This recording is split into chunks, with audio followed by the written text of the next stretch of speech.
The Sunday roast had been in the oven since noon. I know because I put it in myself, same as I had every Sunday for 41 years.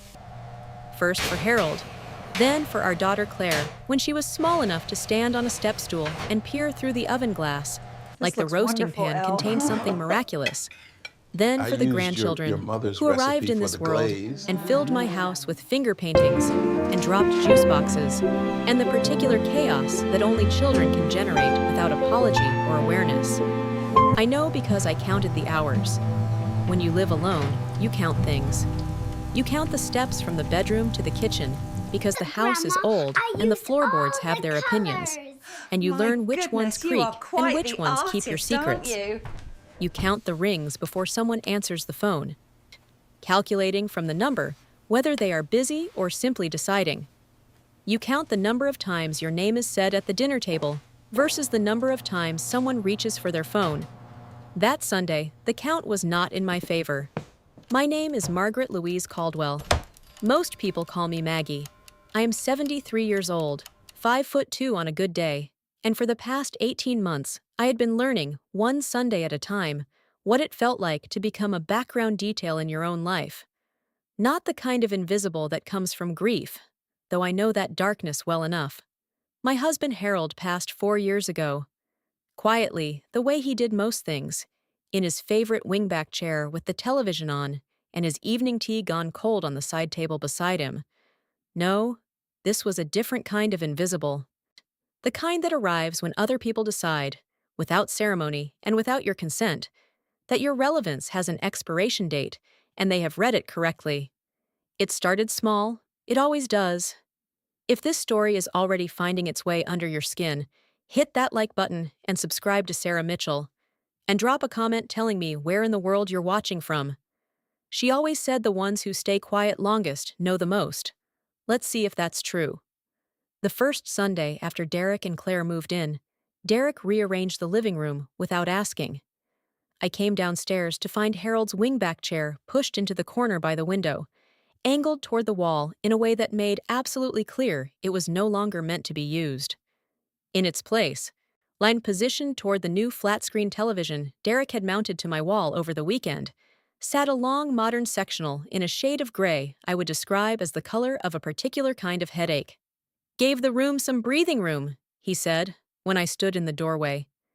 He was holding a tape measure and wearing the expression of a man who expected to be thanked. I said nothing. I made a note. Harold had bought that wingback chair at an estate sale in 1987. He'd driven 40 minutes each way to pick it up in our old station wagon because the seller wouldn't deliver, and Harold said some things were worth the trouble of going after. He reupholstered it himself over 2 weekends. In fabric, he let me choose. Burgundy, with a small gold thread running through it that caught the light on winter afternoons when the sun came in low through the front windows. The chair now faced a corner. And I want to be very clear. I am not someone who attaches herself to objects. Harold's spirit was not stored in that chair.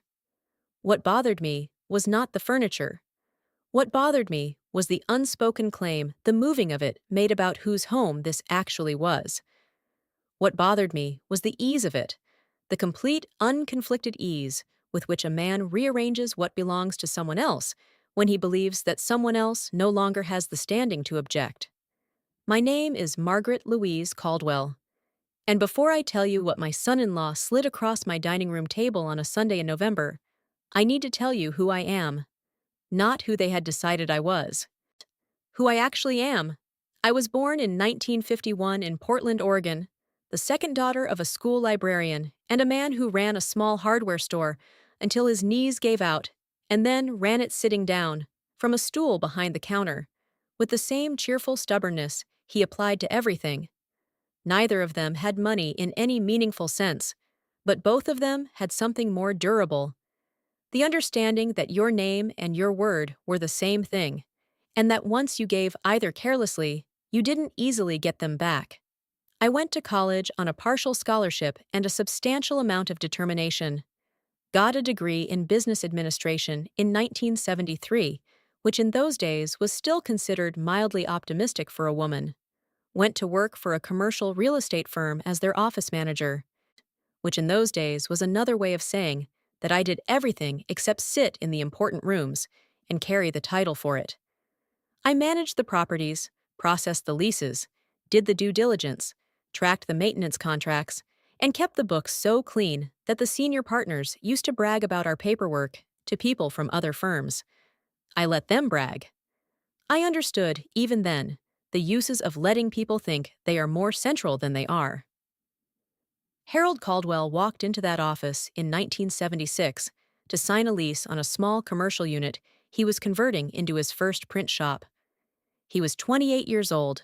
He wore a brown corduroy jacket, and he tripped over the welcome mat on his way in, then looked up at me with an expression of such complete composure that I nearly laughed. "That wasn't my fault," he said. The mat has been angling for me all morning." I told him the mat was perfectly level. He said, "Then I'll take that up with my shoes."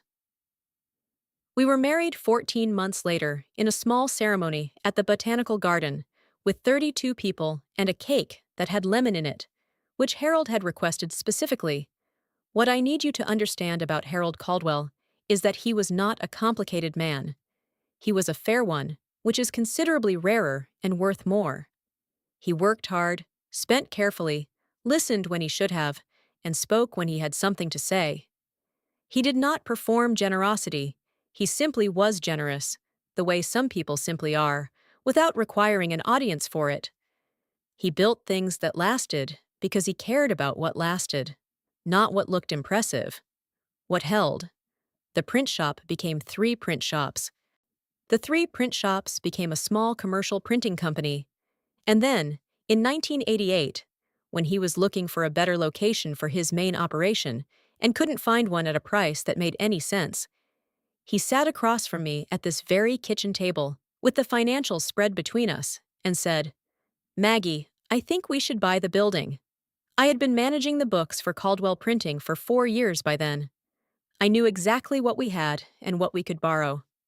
I ran the numbers twice, once optimistically, and once as though everything that could go wrong would.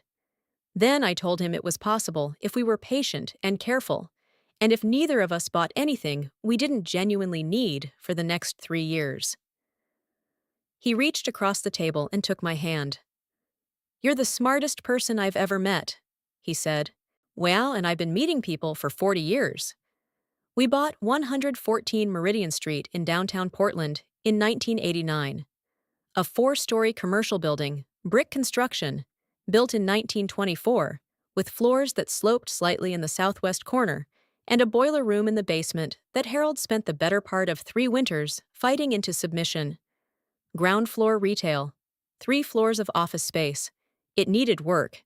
We did the work ourselves when we could, and hired carefully when we couldn't, and we never let the work happen faster than the money supported it, which is a discipline that sounds obvious and is, in practice, rarer than diamonds. Harold ran the print shop.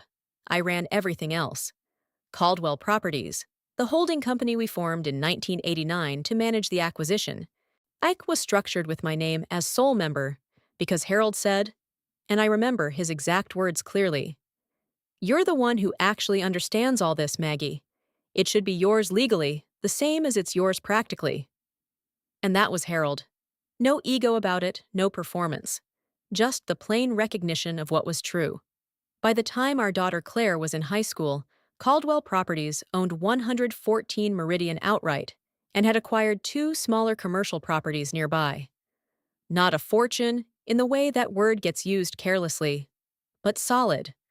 The kind of solid you build from patience and from paying attention and from never once, in 35 years, assuming the details would take care of themselves.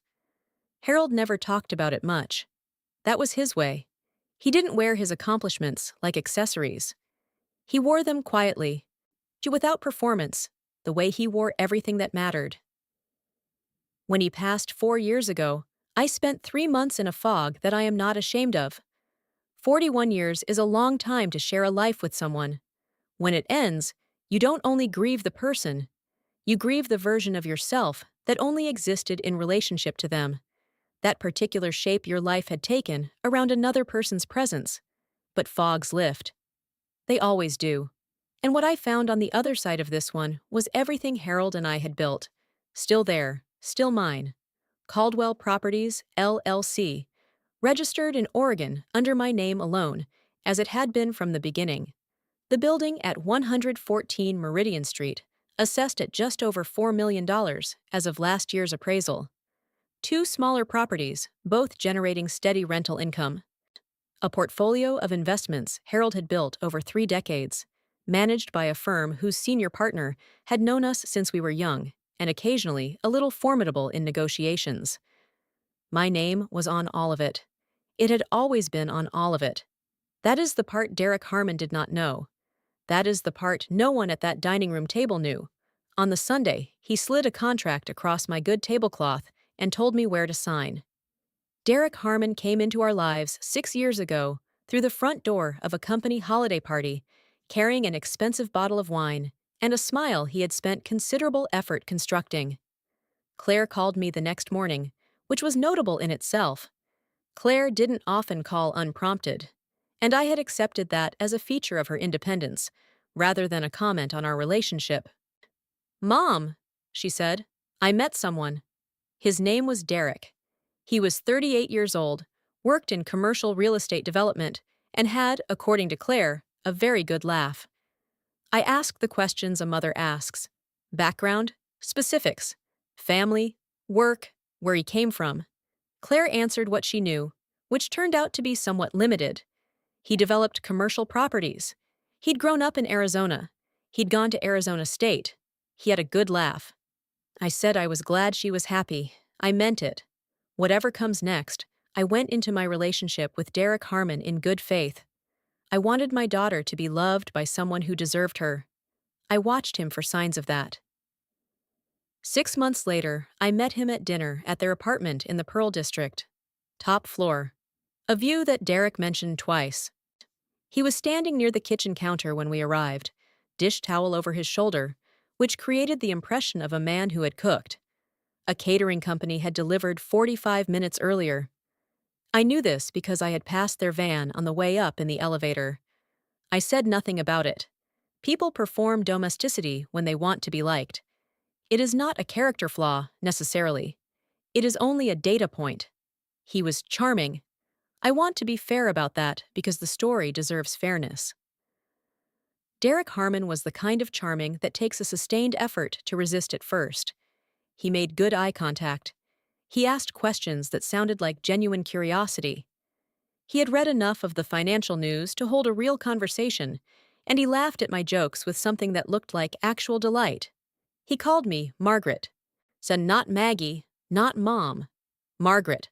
A formality that presented itself as respect, and that I would later understand was also a carefully measured distance. He and Claire married 2 years later. The ceremony was beautiful and expensive, and organized almost entirely by Derek, who had opinions about everything from the flowers to the typeface on the programs. I wore a blue dress. I danced with Claire to a song Harold would have ribbed her about forever, and I cried twice, once from joy, and once from missing the man who should have been there to walk her in. Their daughter Lily was born the following year. She arrived in this world with Claire's eyes and Harold's chin, and a quality of stillness that some children simply carry from the beginning, the kind that makes you suspect they understand far more than they say. From the moment Lily could form a full sentence, she and I understood each other. She was 11 years old on the November Sunday in question.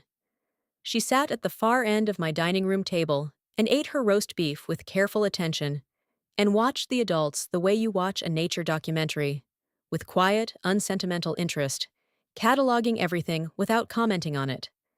I had noticed early that Lily watched Derek the way I watched him, not with hostility, not even with suspicion, exactly, with the particular steadiness of a child who has learned to observe before she decides. Once, when she was 9 years old, she asked me in the car on the drive home from Sunday dinner, "Grandma, why does Daddy always talk like he's trying to sell something?" I kept my eyes on the road. "Some people just talk that way." "No, sweetheart." She considered this. Do you trust him? I glanced at her in the rearview mirror. She was looking out the window, apparently casual, as though she had only asked about the weather. I said, I trust that he loves your mother. She nodded slowly. That's not really an answer. She was right. It wasn't. That child, I thought then, already knows what most people spend decades learning, that not answering a question is itself an answer. The 18 months before the November Sunday had been a slow education in what Derek Harmon actually believed about me. It came in layers, the way any sustained deception does. You don't notice the first layer because it looks like consideration. You don't notice the second because it looks like practicality. By the time the third and fourth layers are visible, you have already accommodated the first two, and challenging all of it at once feels disproportionate to any individual offense. That is the architecture of it. That is how it works.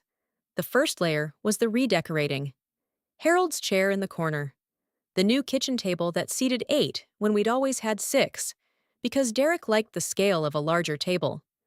My old bookshelves replaced with floating shelves that were stylish and held approximately 30% as many books. A hall lamp replaced with recessed lighting that gave everything the quality of a dentist's waiting room. Each change presented as improvement. Modernizing, adding value. I let it go. It was furniture. Furniture can be replaced or moved back. I stored the information and let it go. The second layer was the way he spoke about Harold's things. A photograph of Harold in front of the original print shop, the one from 1979, Harold in a flannel shirt with ink on his hands and a grin so wide it still made me smile, was, according to Derek, a bit much for the hallway. Harold's collection of antique-type specimens, blocks, and letters from the early years of the shop that Harold had kept, because he loved the history in them, were clutter. The workshop tools in the garage, Harold's territory, the place where he spent Sunday afternoons building small things and thinking large thoughts, were boxed up without notice and moved to a storage unit because Derek needed the garage space for his car. I asked Claire about the tools. She said parking in this neighborhood was impossible. I did not say that I had been parking my own car in that garage for 20 years, and that Harold's truck was now sitting in the driveway accumulating rain. I noted it. I let it go. The third layer was where it began to mean something. About 8 months before November, Derek started talking about property. Just conversationally at first. He had been watching the market, he said. He had a client.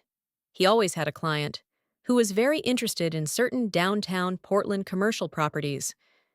Did I have any thoughts, he wondered, about the building on Meridian Street?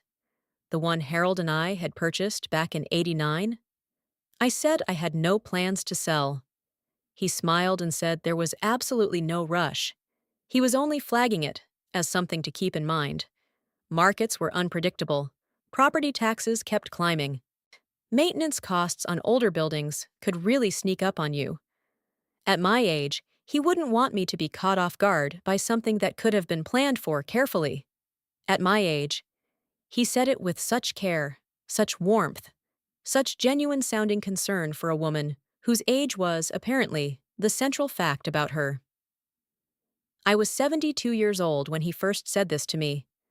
I had managed a multi-million-dollar commercial property portfolio for 30 years. I had negotiated leases, overseen renovations, supervised 3 decades of tenant relationships, and tracked every dollar that moved through Caldwell Properties with the precision of someone who understood what it had cost to build. And Derek Harmon was explaining property maintenance to me as though I had only recently encountered the concept. I thanked him for his concern. He said, any time. I made a note. The fourth layer arrived about 6 months before the November Sunday, and this one came wrapped in paperwork. Derek had been in conversation, he told me over coffee one Saturday morning, with a developer group called Apex Pacific. Significant project along the Meridian Street corridor. City backing, serious capital. The building at 114 Meridian was something they were very interested in as an anchor property for the development plan. Mixed-use project, he explained. Residential above, retail and professional office below. Very attractive for the neighborhood. The timing was excellent because of incoming zoning changes that would make development in that corridor especially favorable, and first movers always benefited most. He had a folder. He slid it across my kitchen table. I looked at the folder. I did not open it. I asked who his contact at Apex Pacific was. He said a man named Richard Greer. Did that name mean anything to me? I said I'd like some time to think about it. He said, of course, no rush. That evening, after Derek had gone, after Claire had taken Lily home, after the house was quiet and the kitchen light was the only one on, I called Thomas Abernethy. Thomas had been the attorney for Caldwell Properties since 1991. He was in his late 60s now, semi-retired, and he remained the person who knew every inch of our holdings the way a good doctor knows a patient's history, thoroughly, without having to look anything up. I told him what Derek had said, about Apex Pacific, about Richard Greer, about the development project and the timeline. Thomas was quiet for a moment. Then he said, Maggie, I need you to tell me exactly how much your son-in-law knows about your ownership structure. I said he knew broadly that Harold and I had bought a building, in general terms. I had never discussed the specifics of the LLC, the ownership registration, or the financial details with Derek or with Claire. Thomas said, Does he know that it's held in Caldwell Properties LLC? Does he know your name is the sole member on file with the Secretary of State? I said I didn't believe so. Another pause. I know Richard Greer, Thomas said, carefully, and with the particular care of someone choosing words that must be accurate. I have seen his work. Before we go any further, there is something you need to know about the Apex Pacific acquisition approach and about Richard Greer's history with properties held in estate or trust situations. He told me, and it took about 12 minutes. When he was done, I sat at my kitchen table in the house I had lived in for 38 years, with Harold's old coffee machine making its small, familiar sounds on the counter, and I felt the cold, clear, entirely specific sensation of someone who has just understood the exact architecture of what is being attempted. Then I asked Thomas to check the current tenant at 114 Meridian Ground Floor Commercial. The lease signed in 2017, 7-year term. Thomas put me on hold for 2 minutes. When he came back, his voice had changed slightly, the particular quality a careful person's voice takes on when the pieces have landed in a way that confirms the worst. Apex Pacific Holdings, LLC, he said. Richard Greer, principal. I closed my eyes. Derek's client. The man behind the development deal. The man whose money, according to everything Derek had implied, was contingent on the acquisition of the building at 114 Meridian. Richard Greer had been paying rent to Caldwell Properties every single month for 7 years. He paid it to a post office box routed through Thomas's firm. He paid it on time. He had never, apparently, looked too carefully at who he was actually paying. He was paying me. He had always been paying me. He was about to learn that in circumstances considerably different from the ones he'd planned. I thanked Thomas. I told him to prepare the full ownership documentation for a title company review, beginning Monday morning. I told him exactly what I needed and in what order. He did not ask unnecessary questions. After 35 years, he knew me well enough to understand that when I asked for something specific, I had already thought 3 steps beyond the asking. The November Sunday was the 15th. That morning, I made the roast the same way I always had, with the carrots and potatoes cut the way Harold liked them, and the sprig of rosemary from the terracotta pot on the back porch that Harold had planted 11 years ago, and that had survived every winter since. Through some stubbornness, I chose to find meaningful. Claire arrived first with Lily. She brought a bottle of wine she hadn't chosen herself. It had the kind of label that signals expense while maintaining tasteful restraint, the kind Derek selected for occasions where he wanted to be seen giving something. Lily hugged me at the door. She was wearing her hair down that Sunday, and she smelled like the lavender shampoo her mother bought her. She looked up at me with the steady, unsurprised eyes she always had and said, "You made the roast. I could smell it from the car. Good nose, I said. She smiled. Grandma, are you okay? She asked the way children ask when they have noticed something the adults haven't said yet. I'm perfectly fine, sweetheart, I told her. Go wash your hands. She went, looking back once from the hallway. That was Lily. She always looked back once. Derek arrived 12 minutes after Claire. He came through the back door, which he had taken to using over the past several months, as though the kitchen entrance were specifically his. He was wearing a blazer over a dark sweater. He looked precisely the way Derek always looked, like a man whose confidence had been pressed into his clothes along with the creases, and who had not yet noticed that confidence without substance is just fabric. He set a folder on the kitchen counter. I saw it land there. I said nothing. I turned back to the gravy. Over dinner, the conversation ran in the channels it usually ran in. Claire talked about her students. She taught 4th grade and was genuinely good at it, the way people are good at things they are naturally suited to. She told a story about a boy in her class who had written a story about a dragon who collected library books, and the story was good enough that she had read it aloud to the class, and the boy had cried from surprise at being taken seriously. I loved that story, I told her so. Derek talked about the Meridian Street project. He did it obliquely, the way he always introduced subjects he wanted to seem like they had come up organically. A mention of the Apex Pacific financing, a reference to the timeline tightening, a remark about how the city's approval process was moving faster than expected. Information points, arranged to create context. I had watched him do this in every room he'd ever sat in. Lily ate her roast beef. She watched Derek. I ate my roast beef. I watched Derek. Claire refilled her wine and looked at the tablecloth. After dessert, I had made an apple cake, Harold's favorite. The recipe so old, the index card it was written on had gone soft at the edges. Derek leaned back slightly in his chair, with the ease of a man who believes the room has already become his, and reached for the folder he had set on the counter when he arrived. He had moved it at some point during dinner to the chair beside him, a small migration I had tracked without remarking on. He set the folder on the table. He opened it to a page near the back.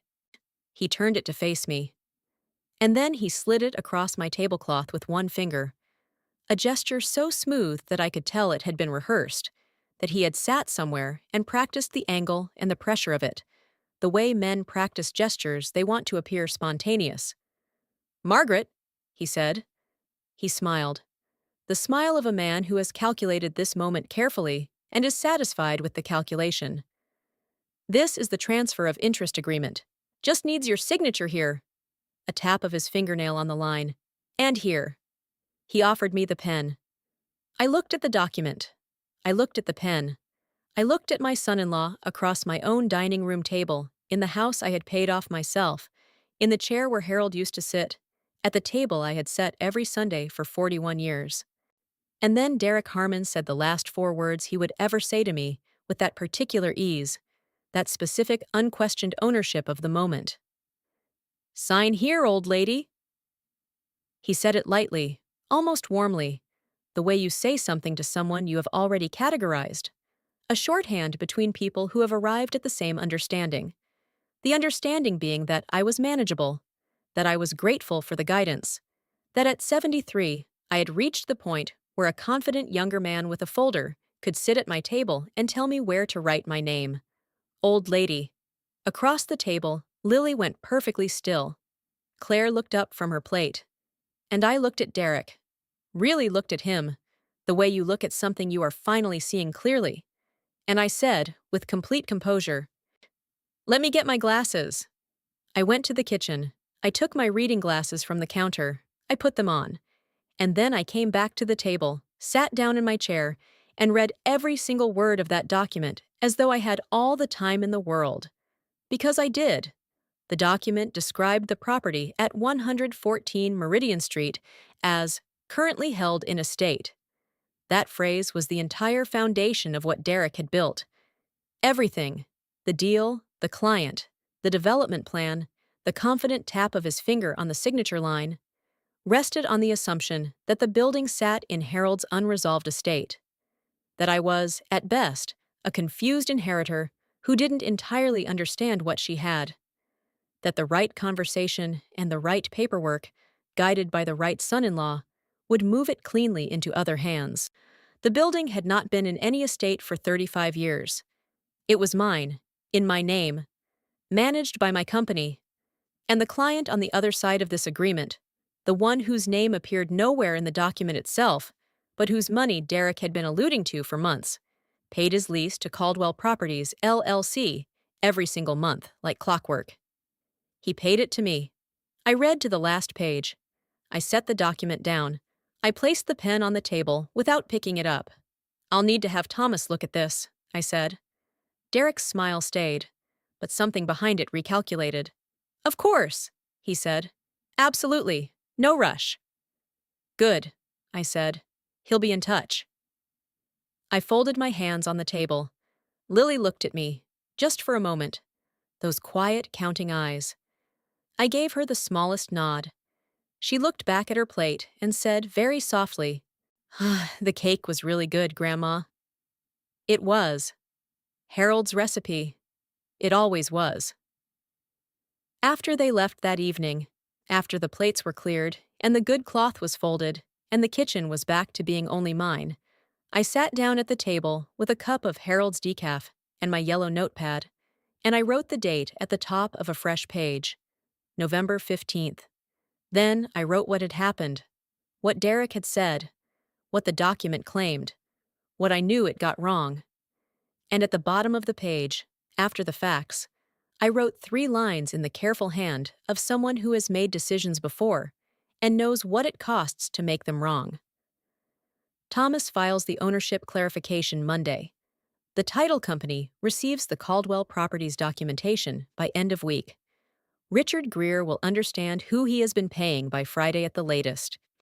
I looked at those 3 lines for a long moment. Then I closed the notepad. I washed my cup. I turned off the kitchen light. Upstairs, I sat on Harold's side of the bed, where I still kept his alarm clock set to 6:15, and I looked at the ceiling in the dark, and I thought about the specific quality of patience that belongs to a woman who has spent 41 years building something real.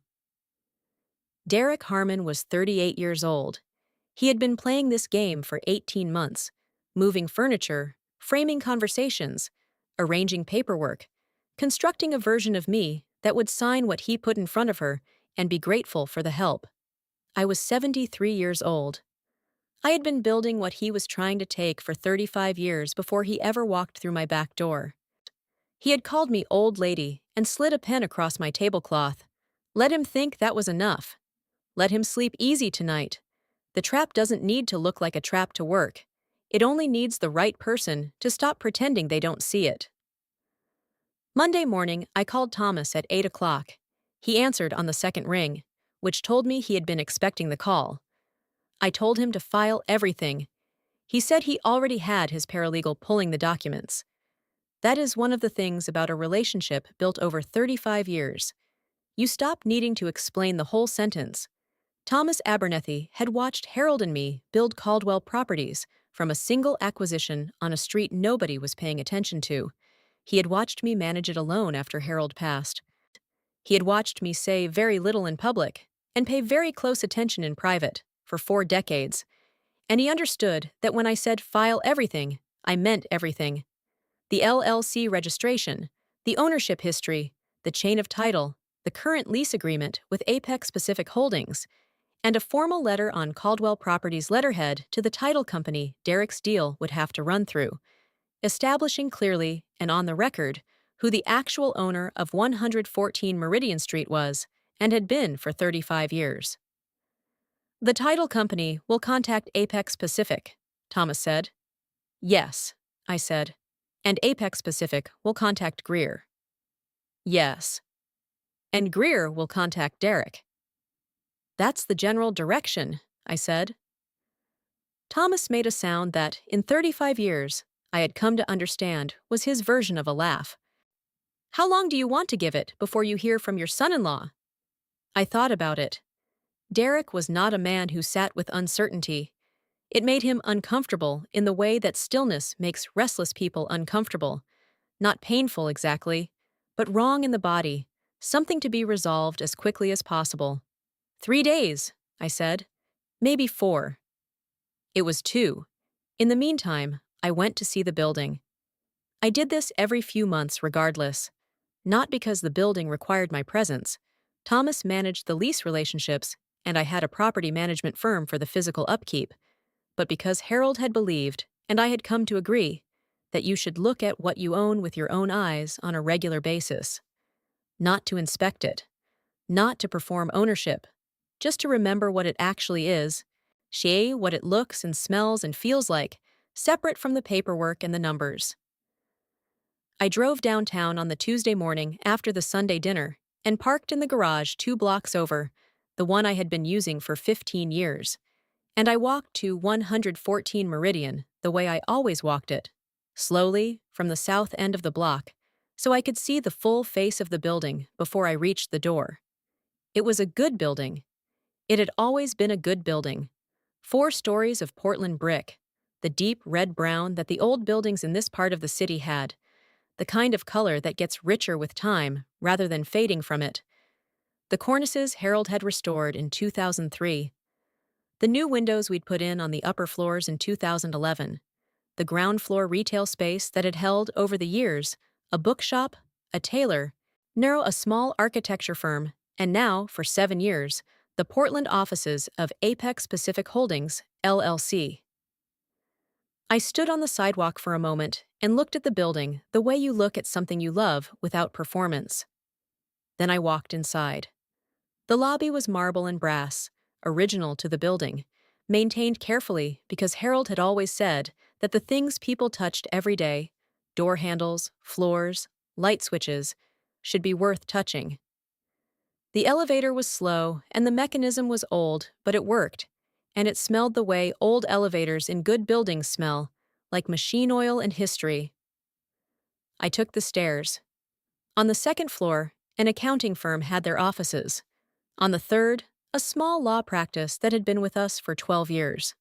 On the fourth, in 2 companies I had never met, but whose checks arrived on time every month, and whose maintenance requests were reasonable. I went back to the ground level and stood in the lobby for a moment, looking at the door to the Apex Pacific suite. Glass door, brushed steel handle, their logo on the glass, a stylized compass rose in navy blue. Tasteful, expensive looking. The logo of a company that wanted you to understand immediately that it had capital and used it with intention. Richard Greer was not in the office that morning. His assistant, a young man with excellent posture, came to the door when I knocked and asked if he could help. I told him I was the building owner and I was doing a routine inspection. He smiled professionally and let me in without question. He offered me coffee, which I declined. He showed me the suite. Open plan. Yeah, good furniture, 5 or 6 people at their desks at 10 in the morning, and I looked at everything I needed to look at, which was not actually the office itself, but the way people worked in it, the ease or tension in the room, the quality of what was being built here. It was a real company. Whatever Richard Greer was or wasn't, Apex Pacific was not a fiction. It employed real people doing real work. That was worth knowing. I thanked the assistant. I told him to pass along my regards to Mr. Greer. He said of course he would. I took the stairs back down, walked through the lobby, and pushed through the brass front door onto Meridian Street. The November air was cold and specific, the kind that comes in off the Columbia this time of year. I stood on the sidewalk for a moment and looked at the building. Then I went home. Derek called Wednesday afternoon. I was in the garden, cutting back the last of the autumn growth, wearing Harold's old canvas jacket because it was the warmest thing in the mudroom, and because, 4 years on, I still wasn't ready to give it to anyone. I looked at the phone before I answered. Derek Harmon. The name on the screen like a small, predictable piece of evidence. Derek, I said. Margaret. And then, with the particular energy of a man who is performing ease he is not feeling. Hey, just wanted to check in. How are you doing? Very well, I said. And you? Good, good. Listen, I was wondering if you'd had a chance to connect with Thomas about the paperwork. I pulled a dead stem from the lavender bed. I have, yes. Great. And what's the thinking? Because Richard, my contact at Apex Pacific, he's got a board meeting coming up, and the timeline on this deal is getting a little. Thomas will be in touch with the title company this week, I said. A pause. Just a half second, but I'd been listening to Derek Harmon for 6 years, and I knew the rhythm of his pauses. The title company, he said. Standard part of the process, I said pleasantly. Right. Of course. Usually in a situation like this, we'd handle the title work through the acquisition team. Keeps things simpler, less friction. Thomas prefers to handle it through the title company, I said. He's been doing it that way for 30 years. You know how attorneys are about their processes. Another pause. Longer this time. Sure, Derek said. Sure, makes sense. And then, very casually, hi, the way you say something casual when you're trying to determine how much someone knows. Has Thomas had a chance to look at the ownership documentation? The estate structure? He has, I said. And everything looks straightforward to him? I looked at the lavender bed. The stems I'd cut. The clean line of the pruning. Thomas always does a thorough review, I said. He'll be in touch. Great. Derek's voice had thinned slightly, not enough for anyone who wasn't paying close attention. Great. Well, just keep me posted. And Margaret, if there are any complications with the estate documentation, any confusion about the structure, you know I'm happy to help sort through all of that with you. That's what I'm here for. There it was. The offer dressed as helpfulness. Thank you, Derek, I said. I'll let Thomas know. After we hung up, I stood in the garden for another few minutes with Harold's jacket and the smell of cut lavender and the gray November sky, and I thought, 2 days. That was all it had taken for something to shift in him. By the time Thomas's documentation reached the title company on Friday, Derek would know exactly what had shifted. And the knowledge would arrive not from me, but from the process itself, from channels he couldn't dispute or dismiss or reframe as an old woman's confusion. That was important. It needed to come from the process.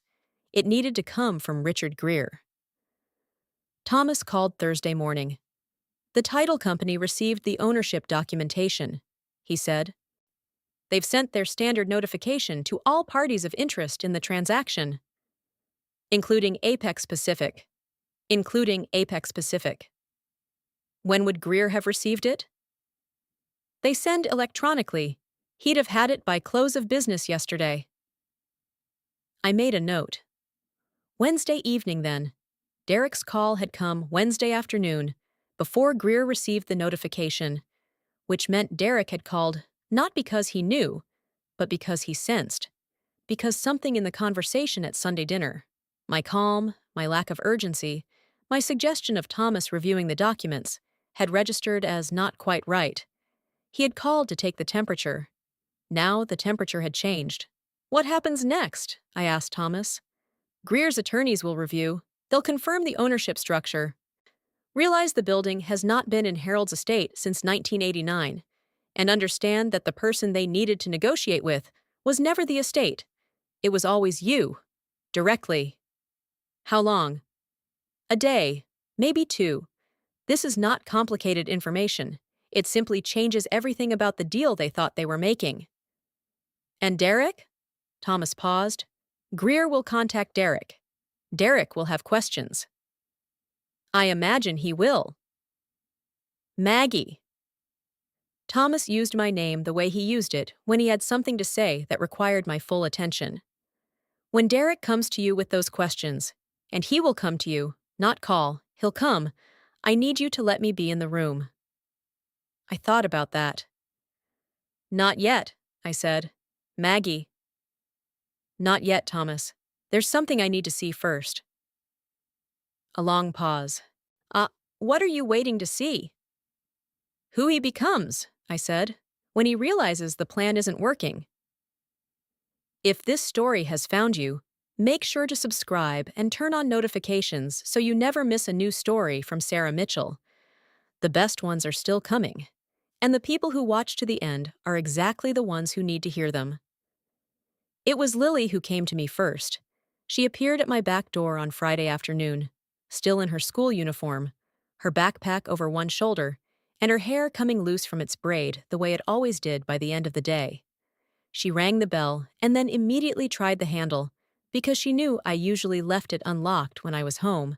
And it opened, and she stood in my kitchen doorway, looking at me with an expression I had seen on her grandfather's face more times than I could count. The expression that meant she had been carrying something for a while, and had decided it was time to set it down. "I'll make hot chocolate," I said. She sat at the kitchen table and put her backpack on the chair beside her, and said nothing while I got the milk out. That was Lily. She didn't perform the lead-up. When I set the mugs down and sat across from her, she wrapped both hands around hers and looked at me. "Dad had a phone call last night," she said, "in his office. He closed the door, but our house isn't very big, and I heard some of it through the wall." I kept my face neutral. "What did you hear?" Lily looked at her mug. "He said your name, and Grandpa's name. And he said, 'That's not possible,' a bunch of times. And then he said—" She paused, choosing her words the way she always did. He said, "She doesn't even know what she has." The kitchen was quiet for a moment. The old clock on the wall ticked. The heating system made its small sound. "And then what?" I asked. And then Mom came and knocked on the door, and he opened it really fast, like he didn't want her to hear, and he said he was just dealing with a work thing. Lily looked up at me. But his voice was different. He sounded— she searched for the right word— tight. Like when something has gone wrong, and he doesn't want anyone to know yet. I looked at my granddaughter, 11 years old, sitting in my kitchen with her school uniform and her hot chocolate, telling me things she had decided I needed to know. Not because anyone had asked her to, because she had been watching for years, and she understood something that nobody had ever said aloud to her. "Lily," I said, "you don't need to worry about any of this." She looked at me with those steady eyes. "I'm not worried," she said. "I just thought you should know." I reached across the table and put my hand over hers. "Your grandfather would have liked you very much," I said. She gave me the smallest smile. "You've told me that before." "It bears repeating." We drank our hot chocolate.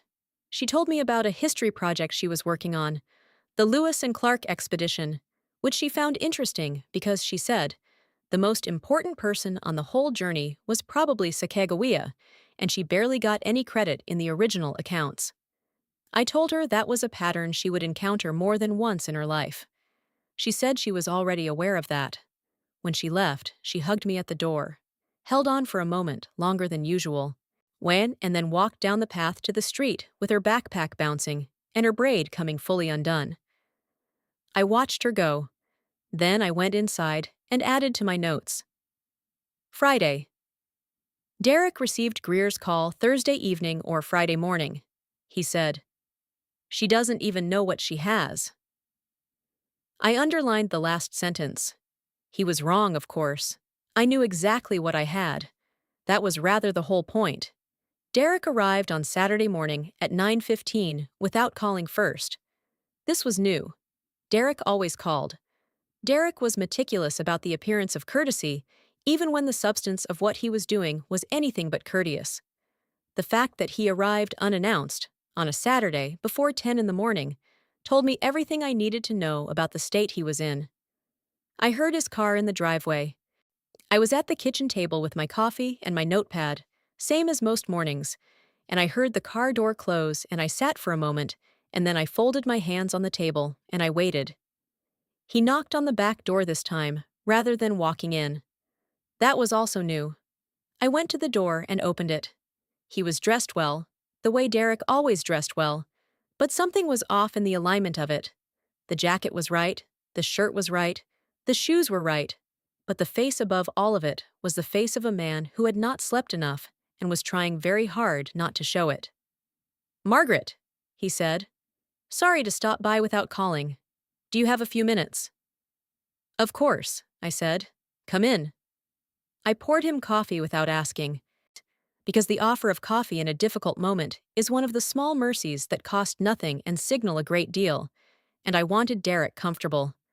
I wanted him to sit down at my kitchen table and feel, for at least the first few minutes, that this was going to be a conversation he could manage. He wrapped both hands around the mug and looked at the table. I got a call from Richard Greer yesterday, he said. Did you? I said. He said the title company sent him some documentation this week. He looked up. About the ownership of the building. Yes, I said. Thomas filed the Caldwell Properties documentation with them on Thursday. Standard process. Derek's jaw tightened. Margaret, the documentation says you own the building. Personally. Through an LLC. Through Caldwell Properties, yes. That's not. He stopped. Started again. The understanding was that the building was held in Harold's estate. Harold's estate was settled 4 years ago, I said evenly. The building was never part of it. Caldwell Properties was established in 1989, with my name as sole member, and it has been registered with the Oregon Secretary of State every year since. The building transferred to the LLC at the time of formation. It has never been held in any estate. The color in Derek's face changed. Not dramatically, just a shade. The shade a confident man turns when the ground he was certain of reveals itself as something different entirely. You never mentioned that, he said. You never asked, I said. You told me about your client's interest in the building. I said I had no plans to sell. That's where the conversation ended. But the project... He stopped again. I watched him recalibrate, watched the thinking happen behind his eyes, the rapid resorting of what he thought he had against what he now understood. Richard's deal is structured around the ownership being in estate. There are tax implications, legal structures. Those are Richard's concerns, I said. Not mine. I own the building outright through my LLC. If Richard Greer wants to discuss an acquisition, he's welcome to have his attorneys contact Thomas. Derek looked at me. Really looked at me, the way he had not looked at me since the very beginning, when he was still in the phase of performing interest. You knew, he said. It wasn't quite an accusation. It was closer to a recognition arriving late and cold. I have always known what I own, Derek, I said simply. I've owned it for 35 years. The kitchen was quiet. The clock ticked. The coffee steamed. Derek set his mug down. He was working through something. I could see the architecture of it, trying to find the angle that restored his position, the version of this conversation that gave him something to bring back to Richard Greer, that was not simply the admission that he had built a deal around an assumption he had never thought to verify. Is there any flexibility, he said carefully, on the structure? If Richard were to approach you directly, with new terms that account for the actual ownership. Thomas handles all inquiries related to Caldwell Properties, I said. He'll be happy to speak with Richard's team. Right, Derek nodded slowly. Right. And would you be open to selling? In principle? I looked at my son-in-law across the kitchen table, where Harold and I had sat together for 38 years, making decisions the way two people who trust each other make decisions, openly, with all the information on the table, never assuming the other person doesn't understand what they're looking at. I'll think about it, I said. It wasn't yes. It wasn't no. It was exactly the kind of answer that gives a man like Derek Harmon something to work with while giving him nothing at all. He left 20 minutes later. He thanked me for the coffee. He said he'd be in touch. He walked to his car with the controlled stride of a man performing composure, opened the door, sat down, and then sat there for a moment before starting the engine. I watched from the kitchen window. He was on his phone before he pulled out of the driveway. I went back to my notepad. Saturday, November 20th. Derek arrived unannounced. He knows the building is mine through Caldwell Properties. He doesn't yet understand the full extent of what that means for his deal with Greer. He called someone as he left. Greer, most likely. Or a lawyer. I put the pen down. He thought he was losing a deal. He didn't understand yet that he was losing something considerably larger than that. Because what Derek Harmon had built over 18 months, the redecorating, the storage unit full of Harold's tools, the conversations about property taxes and age, and what a woman in my position should reasonably be thinking about, was not just a real estate transaction. It was a story. A story about who I was, and what I was capable of, and how much I understood. And that story was about to be revised. Not by me announcing anything, not by confronting him with a list of grievances, or delivering a speech across the kitchen table. Nothing so loud as that. By the facts simply arranging themselves in their correct order and letting him read them. The following week moved the way significant weeks sometimes do, quietly on the surface, with a great deal happening underneath. Thomas spoke with Richard Greer's legal team on Monday. He called me Monday evening with his notes, and I listened carefully. Greer's attorneys were, Thomas said, professional and measured, and not entirely surprised. The discovery that the ownership structure was different from what their client had been told was awkward. The discovery that the actual owner of the building was the mother-in-law of the man who had brought them the deal was, Thomas said with his dry precision, a complication they will want some time to process. How much time? I asked. They asked for the week, he said. Give them the week.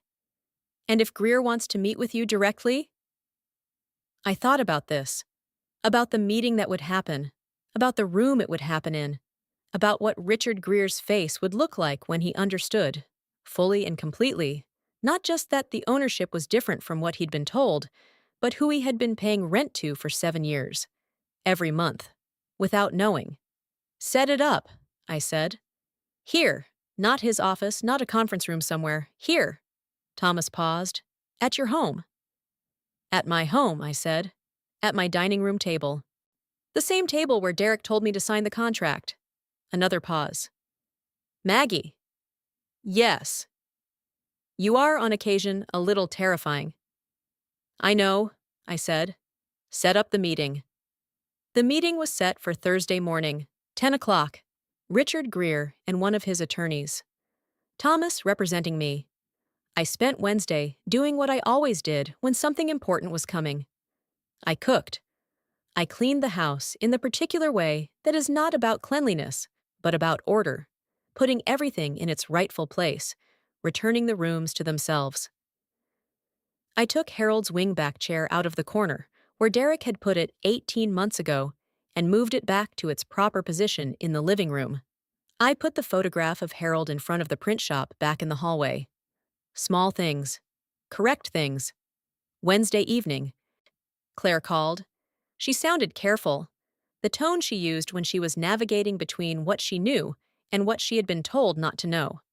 Mom, she said, Derek mentioned you had a meeting with his contact at Apex Pacific coming up. I do, I said. He said there was some confusion about the building's ownership. There was some confusion, yes, I said. Thomas has been clearing it up. Is everything okay? I thought about my daughter, about the little girl and the young woman, and the person she had become, and about the particular courage it takes to call your mother when you are not entirely sure which side of something you are on. Claire, I said, everything is going to be fine. I need you to trust me on that. A pause. Derek's been really stressed this week. I know, I said. He keeps saying the deal has complications. It does, I said, but they're his complications, not mine. Another pause, longer. Mom, should I be worried? I looked around my kitchen. The clock, the coffee machine, the terracotta pot of rosemary visible through the window. The home Harold and I had built, still standing, still mine, all of it exactly where it was supposed to be. You should trust your mother, I said. That's all? She said she'd try. After we hung up, I sat for a while in the evening quiet, and I thought about what Thursday morning would look like. About Richard Greer sitting down at my dining room table. About Thomas placing the Caldwell Properties documentation in front of him. About the moment Greer understood, not just that the ownership was different from what he'd been told, but who he had been paying rent to for 7 years. Every month, without knowing, the woman sitting across the table from him, who was also the mother-in-law of the man who had brought him this deal, who had also been told, at this very table, by this very man, to sign here, old lady. Thursday morning, I woke at 6:15. Harold's alarm clock, same as always. I made coffee and dressed in the blue suit I had bought for Harold's memorial service. Good wool, well cut, the kind of garment that doesn't age because it was made correctly to begin with. I put on the pearl earrings Harold's mother had left me. I set the dining room table with the good plates, because the good plates were there to be used, not stored, and I made a pot of strong coffee and put it in the good carafe. Then I sat in Harold's wingback chair, back in its proper place, facing the room the way it was always meant to face, and I waited. At 5 minutes before 10, Thomas's car appeared in the driveway. A minute after that, a second car pulled in behind it. Dark gray, expensive. Richard Greer. I watched through the front window. Greer got out of the car and straightened his jacket and looked at my house with the expression of a man who is preparing himself for a conversation he is not entirely sure how to navigate. He was in his early 50s, tall, silver at the temples, the specific bearing of someone who had spent 20 years being the most powerful person in most rooms he entered. He looked at the house. Then he looked at the number on the mailbox. Then he looked back at his attorney, said something I couldn't hear, shut him and walked up the front path. I stood up from Harold's chair. I straightened my jacket. I went to open the door. The moment Richard Greer stepped into my front hallway and looked at me, really looked at me, not at the idea of me that Derek had handed him, but at me, Margaret Louise Caldwell in her wool suit and her pearl earrings in the house she had owned for 38 years. I saw something move across his face. Not recognition. Not yet. Something more uncomfortable than that. The beginning of a question he was not going to enjoy having answered.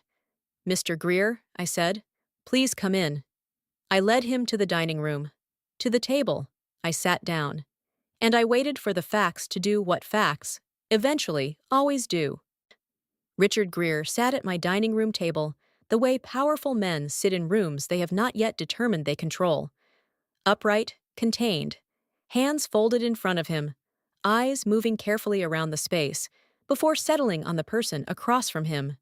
His attorney, a woman in her 40s named Patricia Sohn, sat to his left with a leather portfolio open in front of her. Thomas sat to my right. The good carafe was in the center of the table. The good cups. The November light was coming through the dining room window at an angle that caught the grain of the table Harold had refinished 3 times over 40 years, because he said a table that people ate at deserved to look like it was cared for. I poured the coffee. No one spoke for a moment. That was fine. I had learned. See, over 40 years of rooms like this, rooms with documents on the table and money in the balance, and people trying to read each other before the conversation began, that the person who feels the silence most urgently is never the person with the strongest position. I felt no urgency at all. Thomas opened his folder first. He placed the Caldwell Properties, LLC operating agreement on the table. The Oregon Secretary of State registration.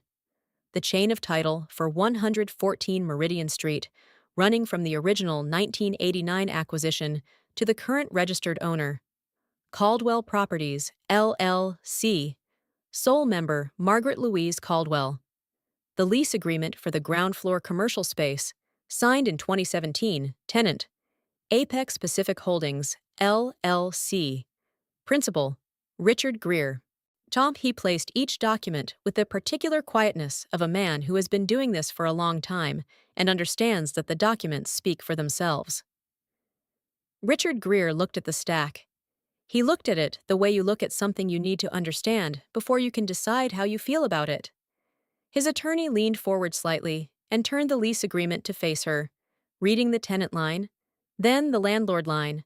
Caldwell Properties, LLC, care of Thomas Abernethy Law Offices. She looked at Thomas. Thomas looked at her pleasantly. She looked at me. I poured my coffee. "Mrs. Caldwell."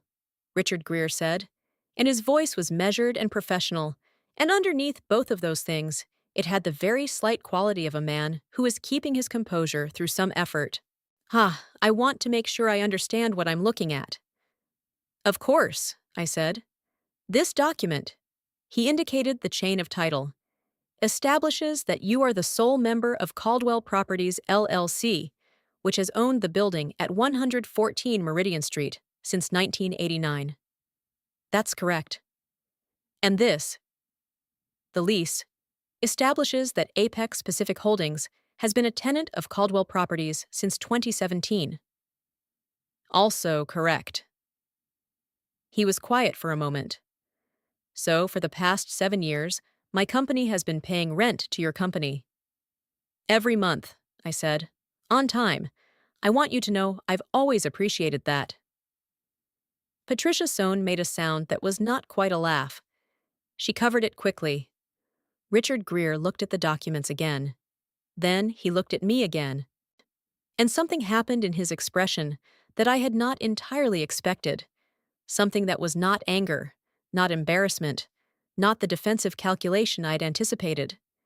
It was closer to a kind of reluctant respect, the expression of a man who has been outmaneuvered and is honest enough, in the privacy of his own face, to acknowledge it.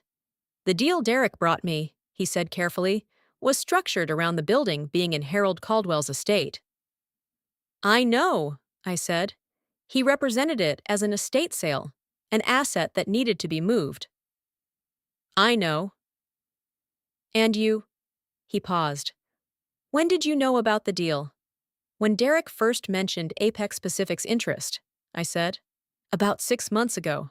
I called Thomas that evening. Greer looked at Thomas. And you confirmed the ownership at that point. I confirmed what Mrs. Syke Caldwell had always known, Thomas said, which is that the building was never in any estate. She has owned it directly for 35 years. The room was quiet again. Why didn't you tell him? Greer asked. He was not asking with accusation. He was asking the way a businessman asks a question when he genuinely needs to understand the strategy. I thought about how to answer that honestly. Because I needed to understand what he was actually doing, I said. A man who builds a deal around an assumption he never verified is one thing. A man who builds a deal around an assumption he knows is false is something else. I needed to know which one I was dealing with.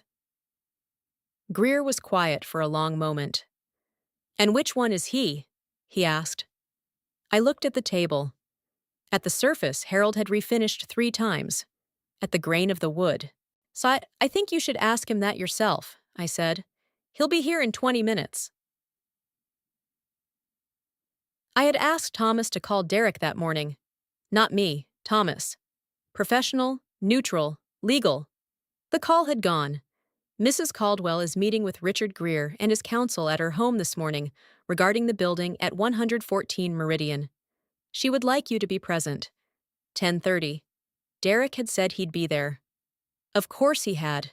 He had no idea what was in the room yet. While we waited, Greer's attorney asked Thomas several specific questions about the ownership documentation, the LLC structure, the current lease terms. They were good questions, asked precisely, and Thomas answered them with his usual economy. I refreshed the coffee.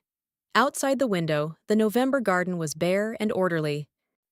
The lavender beds cut back, the rosemary still green on the back porch. At 10:28, Derek's car pulled into the driveway. I watched through the window. He sat for a moment before getting out. Then he got out, straightened his jacket, looked at Greer's car, and walked up the front path with the careful stride of a man who does not yet know what he is walking into, but knows enough to be concerned. I went to the front door and opened it before he could knock. He looked at me, then past me, toward the dining room. "Margaret," he said, "what's going on?" "Come in," I said. "We're just having coffee." He came into the hallway. He could see Thomas at the dining room table. He could see Greer and his attorney. He stopped moving for just a moment. The briefest halt, almost invisible. And then he made himself keep walking. I followed him in and closed the door. Derek looked at Greer, Richard! His voice was smooth, practiced. I didn't realize you'd be meeting here. Derek, Greer said. He didn't stand. He didn't offer his hand. He said the name the way you say the name of someone you are currently reevaluating. Derek looked at the documents on the table. I watched his face as he understood what he was looking at. The chain of title, the LLC documents, the lease agreement with his company's name on it, and, in the landlord line, the name he had spent 6 months assuming wasn't really there. It took him about 4 seconds. Then he looked at me.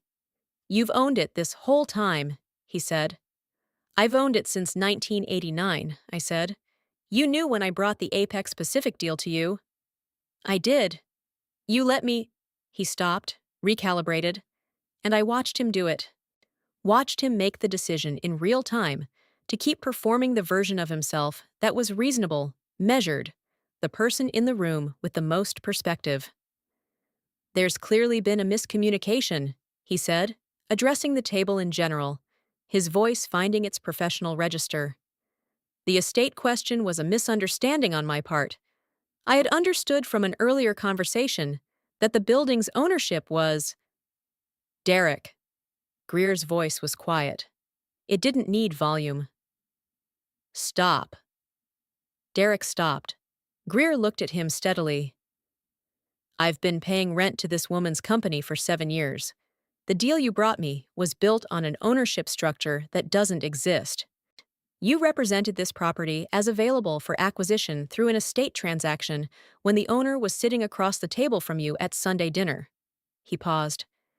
I need to understand whether that was incompetence or something else. The room was absolutely still. Derek looked at Greer. He looked at Thomas. He looked at Patricia Sohn, who was watching him with the expression of someone who has seen this particular moment before and knows how it ends. And then he looked at me. And here is the thing about Derek Harmon, the thing that I had suspected for 6 years, and that only now, in this room, fully confirmed itself. Underneath the charm and the confidence and the careful wardrobe was not a man who had made a mistake. It was a man who had made a calculation. The calculation had been that I was the weakest point in the structure, that I was old and grieving and grateful and manageable, that a woman who had spent 40 years doing the actual work of building something could be separated from that work with the right combination of patience and pressure and the assumption that she no longer had the standing to object. He had been wrong about the calculation. And now he knew it. Something shifted in his face. Not the composure that held, because Derek's composure was a deeply practiced thing, and it did not break easily. But something behind it changed, the way the light changes when a cloud moves. He looked at me without the performance, just for a moment, and what I saw there was not remorse. It was recalculation. Already. Even now. This doesn't need to be, he started. Derek, I said. It was the first time I had interrupted him in 6 years. He stopped. I don't need you to manage this conversation, I said. I need you to sit down. He sat. What happened in the next 40 minutes I will not describe in full, because some of it belongs to Thomas's records, and some of it belongs to the legal process that followed, and some of it was simply the particular ugliness of a man being shown clearly what he is, and refusing, for a long time, to stop reaching for alternatives. But I will tell you the important parts. Greer asked Derek, directly and without softening, whether he had known the ownership structure of the building when he brought the deal to Apex Pacific. Derek said there had been ambiguity. Greer asked what that meant. Derek said the estate question was something he'd assumed rather than confirmed. Greer said that was not an answer. Thomas said nothing, because Thomas knew as well as I did that the more space Derek was given, the more he would fill it with the wrong things. And Derek, given the space, filled it with the wrong things. He said the situation was more complicated than it appeared. He said there were aspects of my financial situation. He used the phrase, aspects of Margaret's situation, that had caused him genuine concern, as her son-in-law, as a member of the family, as someone who cared about what happened to me. He said that an older woman managing a multi-million-dollar property portfolio alone, without adequate support, was a situation that warranted attention. He said the word alone the way people say it when they mean vulnerable. Thomas put his pen down and looked at Derek. "Mr. Harmon," he said, "I have managed the legal affairs of Caldwell Properties for 35 years. Mrs. Caldwell has managed its financial and strategic affairs for 35 years. The portfolio has grown consistently in that time. The properties are fully occupied, the financial records are clean, and the ownership documentation is in perfect order." A pause. "The only confusion about this property's ownership has come from assumptions your deal relied on, assumptions that were never verified and that a single conversation with any title company would have immediately corrected." Derek looked at Thomas. "Are you suggesting," Derek said, "that this is somehow—" "I'm not suggesting anything," Thomas said. "I'm stating the record." Greer stood up, where he gathered the documents, his copies, and placed them in his portfolio. He looked at Derek one more time, the look of a man who has finished evaluating something and has arrived at a conclusion he does not enjoy. "I'll have my attorneys reach out to Thomas about the lease renewal," he said to me. "I'd like to continue the tenancy, if that's agreeable to you." "Have them call Thomas," I said. He nodded. He thanked me for the coffee. He shook Thomas's hand. He did not shake Derek's hand. He and Patricia Sohn left. The front door closed. Derek and I were alone in the dining room, with the empty carafe and the documents still on the table. Thomas began collecting his papers with the precise, unhurried movements of a man who knows when to give a room time to breathe. "I'll be in touch," he said to me. He looked at Derek without particular warmth. "Mr. Harmon." And then he left, quietly, closing the door behind him. The house was very still. Outside, I could hear Greer's car starting. Thomas's car. The ordinary sounds of the street going about its day, indifferent to what had just happened at my dining room table. Derek was still sitting in his chair. He was looking at the tablecloth. The composure was intact. That, I suspected, would take a long time to fully crack, if it ever did. But the energy behind it was gone. The forward momentum of it. He looked, for the first time in 6 years, tired. "How long?" he said. "Have you known what I was doing?" "Since you mentioned Apex Pacific," I said. He absorbed this. You didn't say anything." "No? Why?" I thought about how to answer that in a way that was honest without being more than was necessary, because the truth had layers, and not all of them needed to be spoken aloud in this room. The truth was that I had said nothing because I needed to understand the extent of it.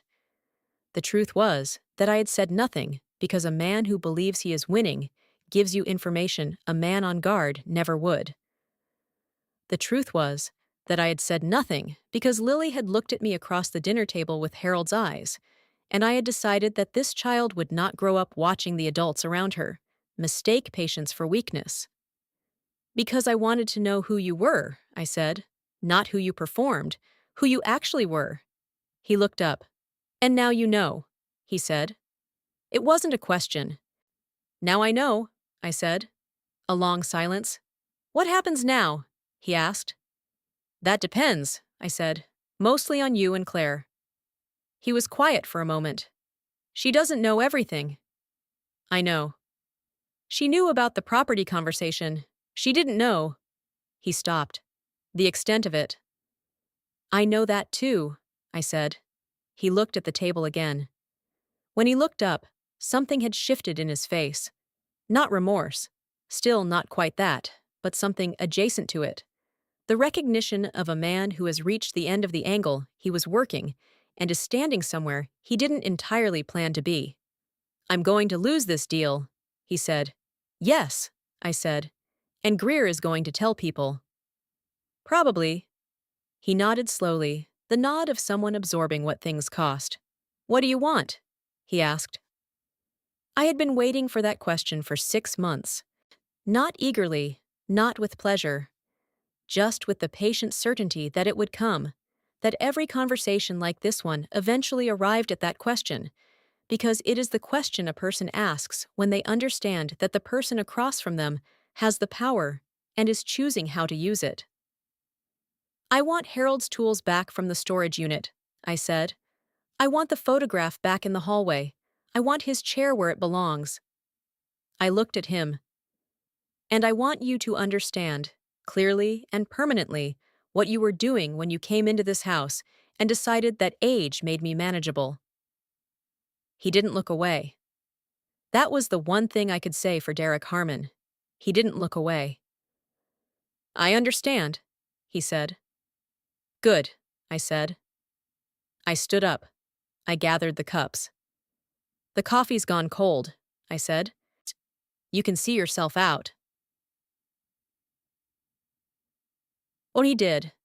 I stood in the kitchen and listened to his footsteps in the hallway, the front door opening and closing, his car starting, the sound of it pulling away from the house I had lived in for 38 years.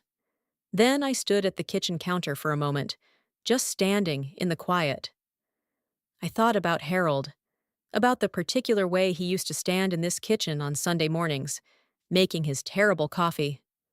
Too strong, always, because he said weak coffee was an apology for coffee. And reading the newspaper with his reading glasses pushed up on his forehead because he kept forgetting he'd put them there. About the way he would look up when I came in and say nothing, just look at me with that specific warmth. The warmth of a man who is glad you exist and doesn't need to announce it constantly. Well, I said to the empty kitchen, that's done.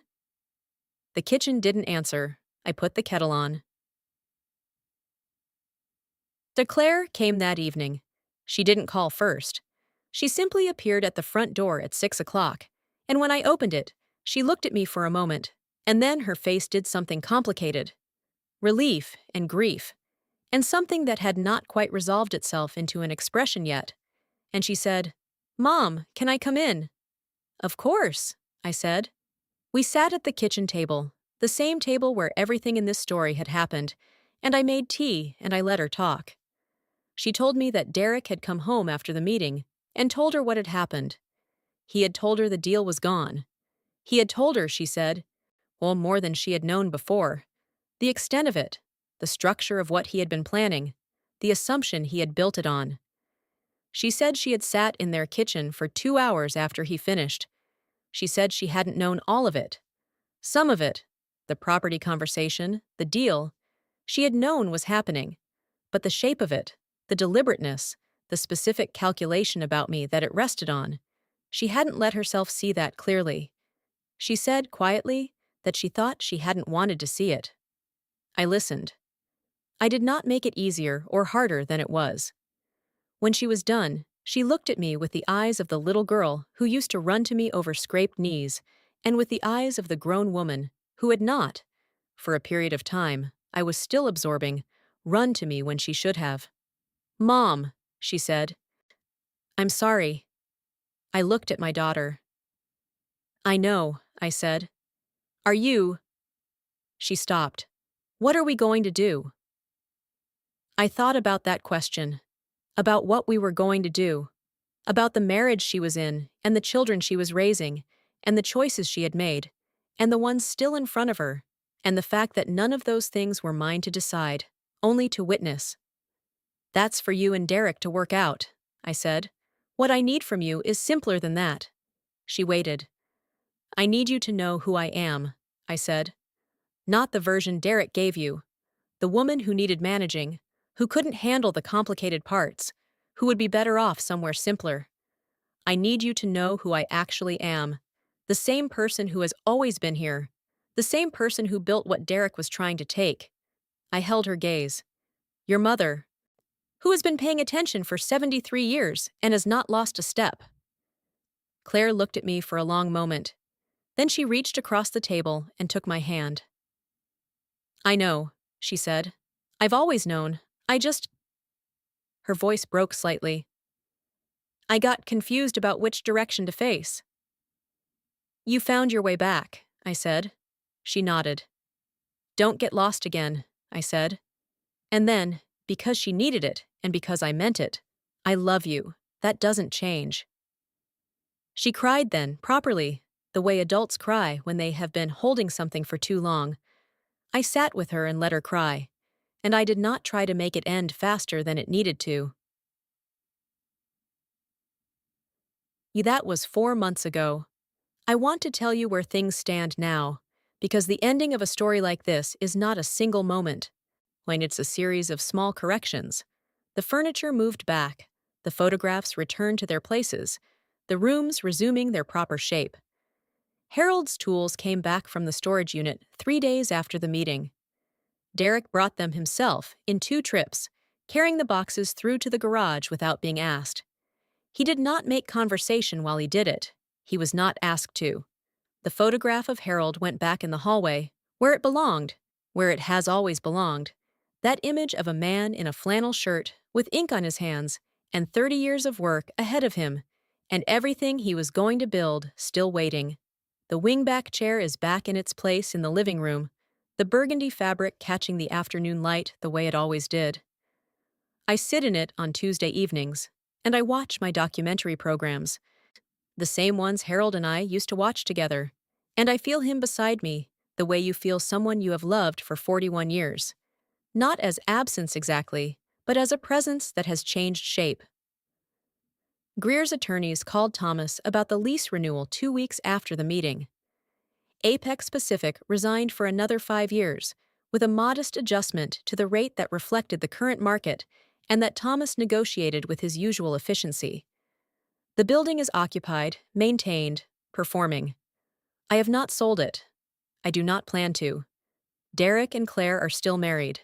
That is their business, and I hold no particular position on it, except to observe that Claire has become, in the past 4 months, clearer in the way that people become clear when they stop performing the version of themselves someone else needed. She calls me more. She stays longer. She asks questions she didn't used to ask, about Harold, about the building, about what it was like when she was small, about the years before she was old enough to remember. I tell her everything she wants to know. I always have. Lily came to Sunday dinner last week in boots that had mud on them from the creek behind their house, carrying a watercolor she had made of the building on Meridian Street. She had painted it from a photograph she'd found, she said.